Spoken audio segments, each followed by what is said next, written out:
Bismillahirrahmanirrahim. Assalamualaikum warahmatullahi wabarakatuh. Sahabat-sahabat yang dimuliakan oleh Allah Subhanahu wa taala, semoga saya dan sahabat-sahabat selalu dalam kasih sayang, cinta, pertolongan Allah Subhanahu wa taala. Karena tanpa pertolongan Allah Subhanahu wa taala, baik yang sehat maupun yang sakit, kita tidak bisa merasakan nikmatnya hidup ini. Tapi kalau dengan pertolongan Allah Subhanahu wa taala, kasih sayangnya menyertai kita, maka sehat ataupun dalam kondisi sakit, kita akan merasakan ketentraman jiwa kita, rasa sabar, rasa syukur, rasa ikhlas, rasa pasrah tawakal kepada Allah, kunci daripada ketenangan jiwa kita. Dan tidak bisa orang merasakan bersyukur, berserah diri sama Allah, ikhlas, bersabar, tidak akan pernah bisa kecuali dengan pertolongan Allah Subhanahu wa taala. Sehat dan sakit adalah sebuah keniscayaan bagi orang yang sedang hidup di dunia ini. Maka jangan bercita-cita ingin sehat selamanya, bisa jadi bahaya diri kita. Firaun menganggap dirinya sebagai Tuhan karena sehat sepanjang hidupnya, diberikan harta, diberikan segala macam bentuk apapun yang ada di dunia diberikan kepada Firaun, karena bukan nikmat itu, tapi azab dari Allah, laknat dari Allah, istijraj dari Allah Subhanahu wa taala. Kita ingin diberikan kesehatan oleh Allah Subhanahu wa taala dan ingin diberikan ketenangan, ketentraman, maka harus mencari pertolongan Allah Subhanahu wa taala. Bagaimana supaya Allah menolong kita? Kita cari ridhonya Allah Subhanahu wa taala. Bagaimana supaya Allah ridho? Kita gunakan sakit kita untuk lebih mendekat kepada Allah, untuk lebih mencintai sholawat, untuk lebih mencintai zikrullah, untuk semakin semangat untuk baca Al-Quran, dengerin Al-Quran, kemudian baca-baca yang disukai oleh Allah Subhanahu wa taala. Sahabat-sahabat, ada contoh 3 hal, mungkin ada pada diri sahabat-sahabat. Orang psikosomatis itu karena 3 hal contohnya. Yang pertama, yang datang ke tempat kami atau yang konsultasi atau yang beli DVD-nya atau bukunya atau herbalnya, ketakutan dengan gaib. Ketakutan sedikit yang dirasa, wah ini jin, sedikit yang dirasa di sini, wah ini guna-guna, sedikit yang dirasa di sini, oh ini genderuwo, oh ini, terus ya dikait-kaitkanlah dengan hal gaib. Apapun yang dirasa di tubuhnya, berdebar-debarnya dikaitkan dengan gaib, pusing kepala dikaitkan dengan gaib, kemudian perutnya begah dikaitkan dengan jin, kemudian lemas dikaitkan dengan jin, keringat dingin dikaitkan dengan jin, gak bisa tidur dikaitkan dengan jin. Apa sebabnya? Karena di dalam memorinya, di dalam isi daripada memorinya apa? Isinya tentang jin, tentang gaib. Apa sebabnya? Karena diisinya dengan hal yang gaib-gaib. Dari mana? Dari yang dibaca, dari yang ditonton, dari yang didengar. Tanya ke si A, ke si B, Ustadz ini, kemudian yang orang pintar ini, orang pintar ini. Maka akhirnya di dalam otak kita adalah hubungannya dengan jin, gaib. Maka apapun yang dirasa di tubuh akan keluar ini kalimat ini, oh ini jin. Ada satu lagi, itu yang pertama. Yang kedua, orang psikosomatis, ansietas, ketakutan, serba ketakutan. Yang kedua karena penyakit. Takut penyakit jantung, takut berdebar-debar dikaitkan dengan penyakit jantung, saya jantung. Begah dikaitkan dengan jebak lambungnya bocor. pusing kepala dikaitkan dengan kanker di otak, keringat dingin dikaitkan dengan penyakit paru-paru, lemes dikaitkan dengan, dan pucat dikaitkan dengan penyakit jantung. Apa sebabnya? Tidak ada yang lain, karena diisi di dalam otaknya adalah hal-hal yang berkaitan dengan penyakit. Batuk sedikit dikaitkan dengan corona, sakit nelen sedikit dikaitkan dengan COVID.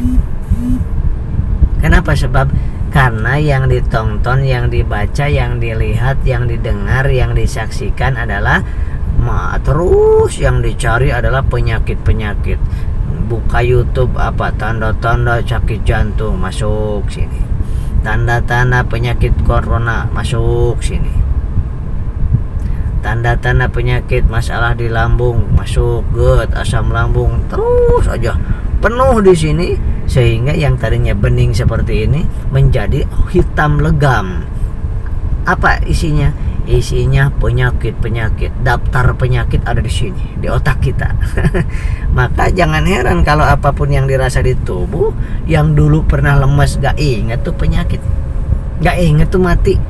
Yang dulu berdebar-debar pada saat lari, nggak ingat tuh penyakit jantung. Tahu kan? Isinya di sini. Yang ngisi siapa? Kita sendiri. Kedua, yang isinya penyakit nggak ingat tentang goib. Kalau belum ada tentang goibnya di sini. Yang tentang goib tadi nggak ingat tentang penyakit jantung, nggak ada, karena di sininya tentang goib semua. Yang kedua, yang ketiga ada yang ketakutannya setiap berdetak jantung dingin dingin di kaki dan tangannya. Ini tanda-tanda kematian, saya sebentar lagi mati. Kemudian meriang pada saat habis asar. Ini katanya orang yang meninggal tanda-tandanya habis asar dingin, meriang. Kemudian tadinya nggak mau sholat jadi sholat. Ini tanda-tanda mau cepat meninggal, karena tanda-tanda orang yang mau meninggal katanya pada saat tadinya nggak mau sholat sekarang jadi rajin sholat. Ketika kita mau baca Quran, teringat dalam pikirannya, ini dia baca Quran, padahal saya ini tadinya nggak mau baca Quran, sekarang jadi baca Quran. Ini tanda-tanda kematian sudah dekat.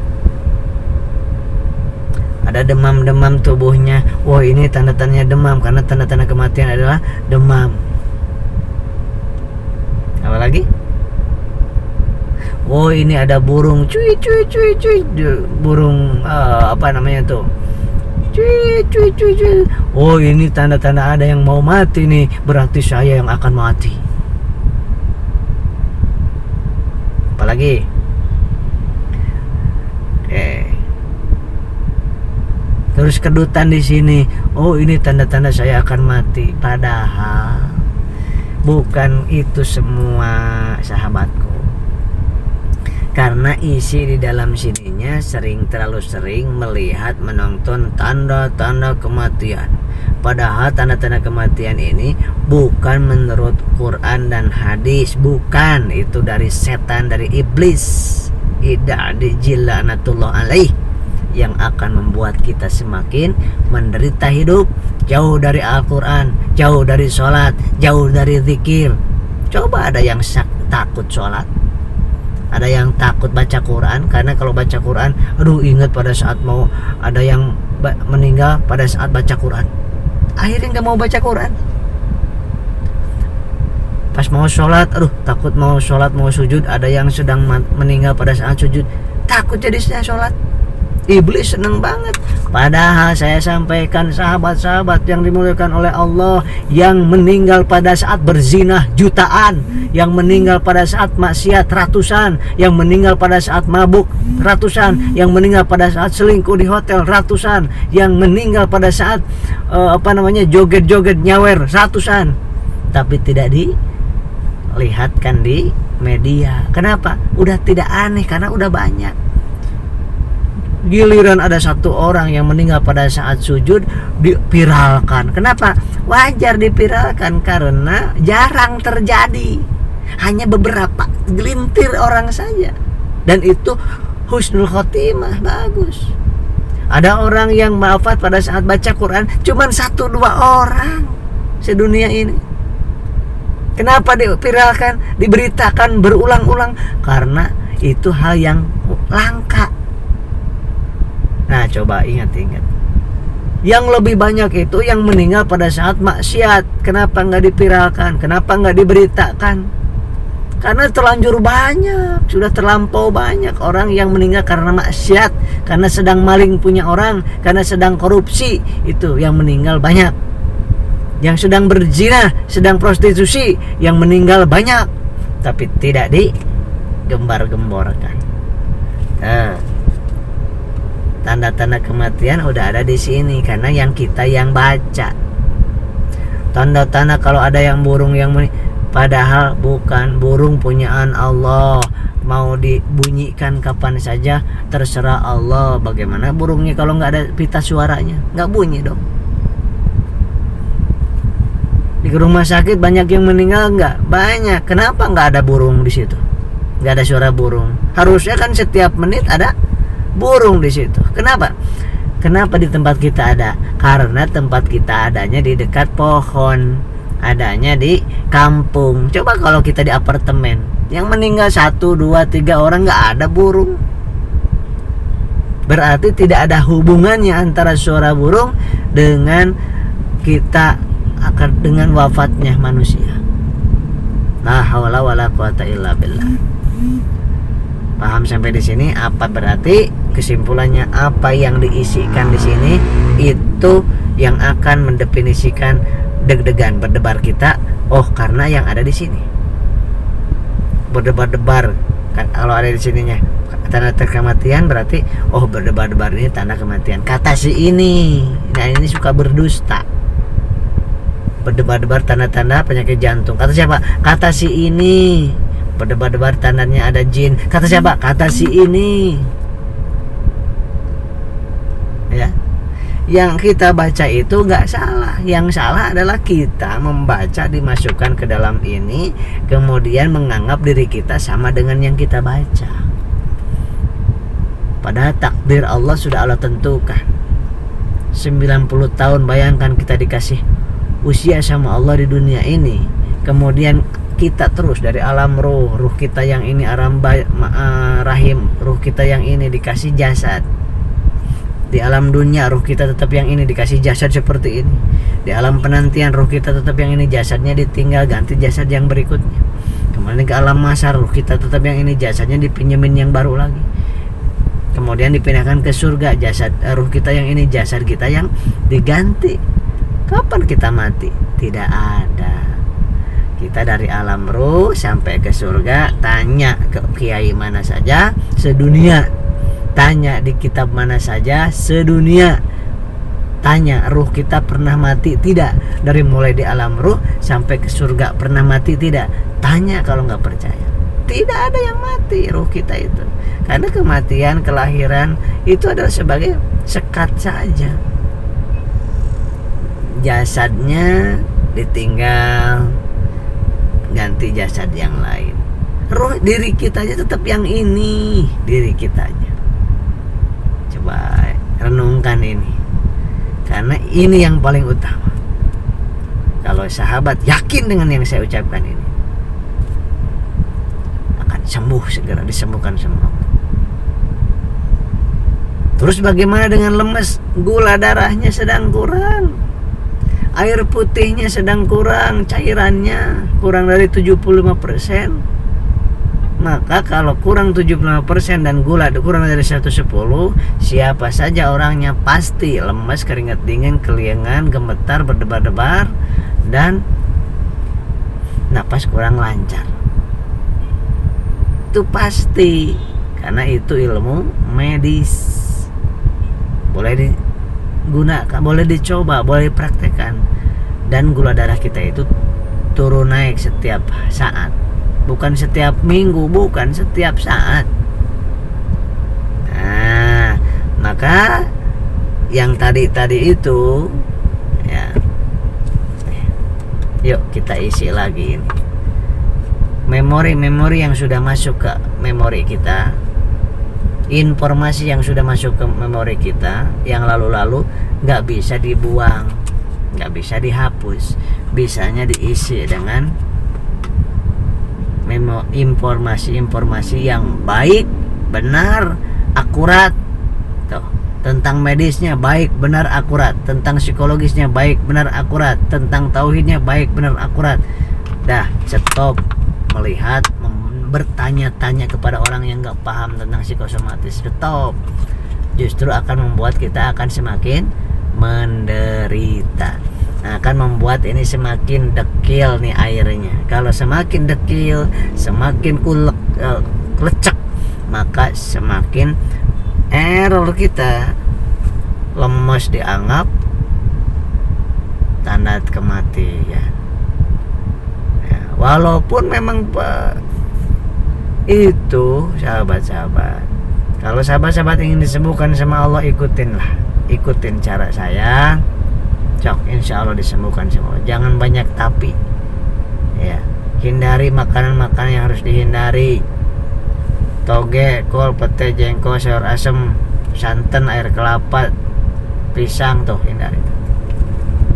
Nah, yang lainnya boleh. Ya, air putihnya 1 jam 1 gelas.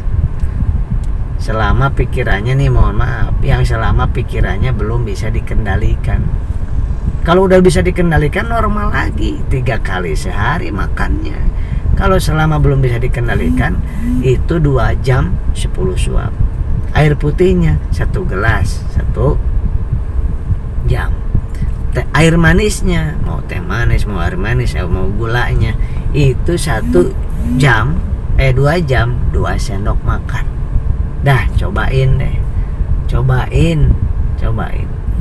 Ente sedang lemas, berdebar keringat dingin, langsung minum air manis anget, teh manis anget, mau dingin mau anget terserah. Minum 1 gelas. Senyum, ingat ke Allah, oh ini cuman gulanya rendah. Jarak 10 menit 15 menit, rasain. Seger lagi sahabat, seger lagi. Jangan takut gulanya tinggi, ya nggak ada. Yang orang psikosomatis gulanya tinggi itu hampir tidak ada. Bahkan sering saya dapatkan itu orang yang tadinya sebelum psikosomatis diabetesnya tinggi 600, 400, 600, 400 dengan obat itu. Dengan obat nggak turun. Begitu penyakit psikosomatis dia ngedrop mulu itu gula.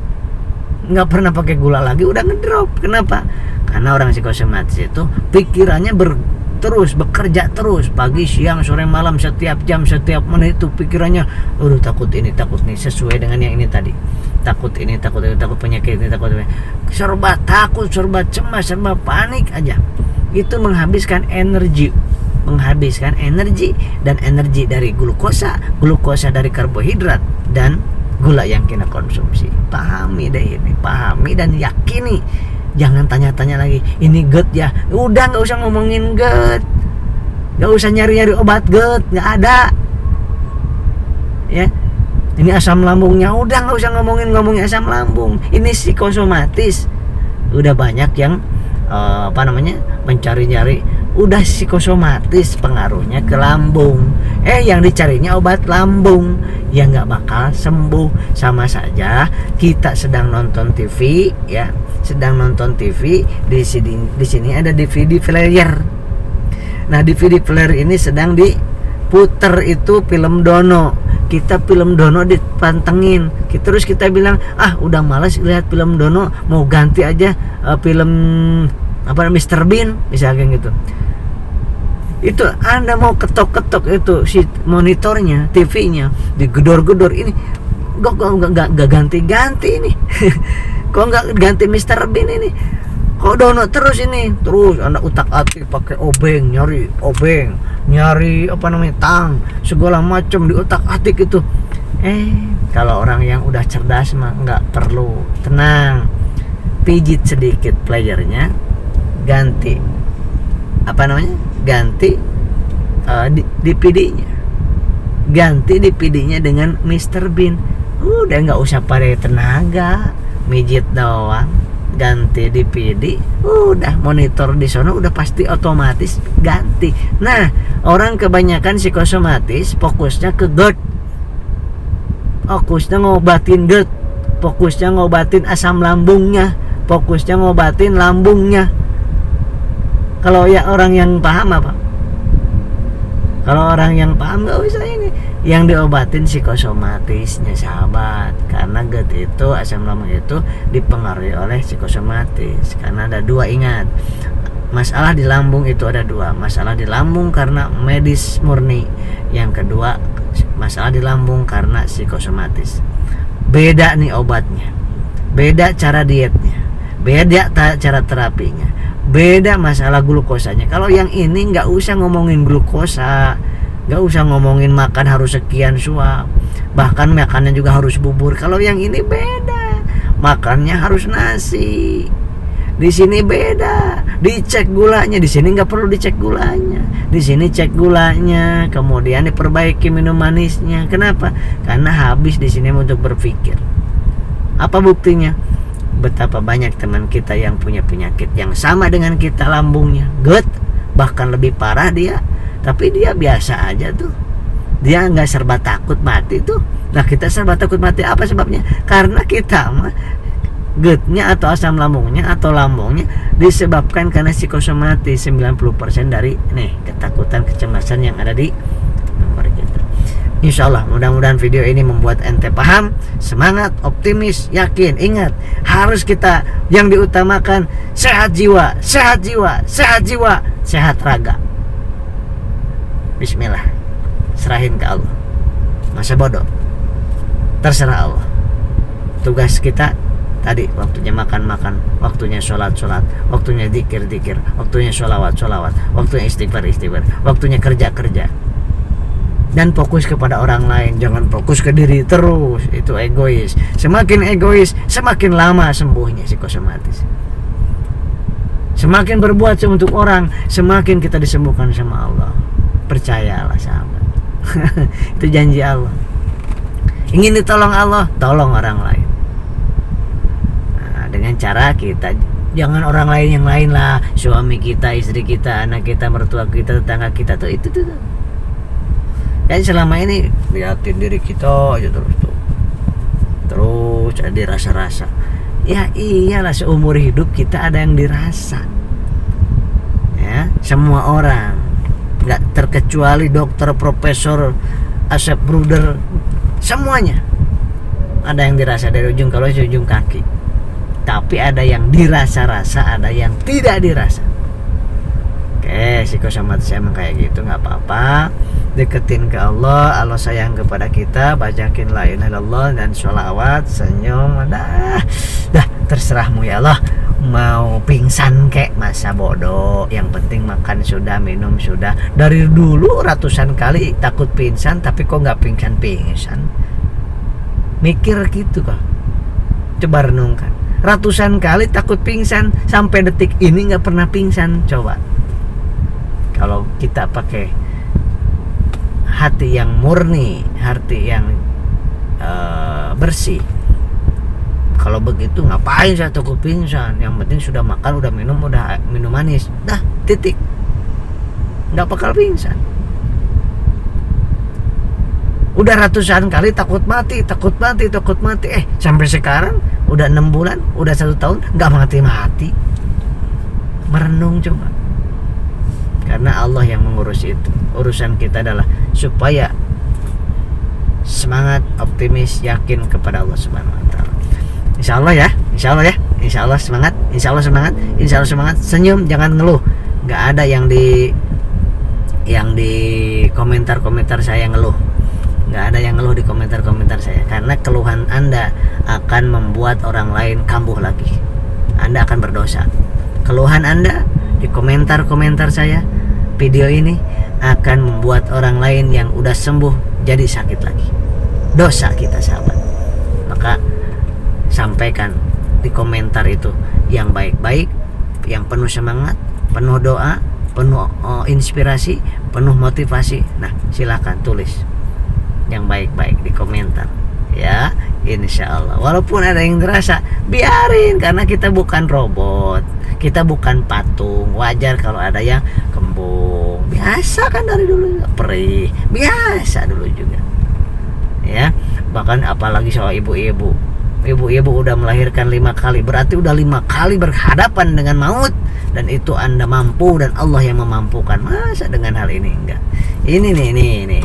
Jadi isi dengan kalimat thayyibah, zikir, sholawat, kemudian berbuat baik, kemudian nonton yang menyenangkan, yang bikin ketawa, nonton yang bikin bahagia, nonton hal yang baik-baik, motivasi yang luar biasa, tonton itu semua, baca yang baik-baik ya. Yang bacaan yang tadi lepas, goodbye gitu ya. Mudah-mudahan disembuhkan oleh Allah Subhanahu wa taala, sahabat-sahabat. Mudah-mudahan kita semuanya termasuk orang-orang yang dilindungi oleh Allah dan semakin enjoy hidup ini, karena tujuan kita masih panjang, 90 tahun, dan kesananya sampai surga Allah Subhanahu wa taala. Shalawatullah ya Nabi, salamu alaika ya Rasul, salam alaika ya Habib, salam alaika, salawatullah alaika, anta syamsun anta badrun anta nurun fauqa nuri, anta iktiru aghalli, anta misbahu suluri. Allahumma sholli wa sallim wa barik ala. Salawat sehari 1000 ya, yang ingin disembuhkan sama Allah, yang ingin ditenangkan batinnya, salawat 1000, dihapuskan dosa 10 setiap kali salawat, diangkat derajat 10 derajat, dikasih kebaikan 10 kebaikan, dikasih salawat sama Allah 10 kali. 1000, yuk kita lakukan di mana saja, kapan saja, sedang apa saja. Rasakan tenangnya batin kita, sahabat. Walaupun sedang sakit, apalagi sedang sehat, nikmat aja ya. Assalamualaikum warahmatullahi wabarakatuh.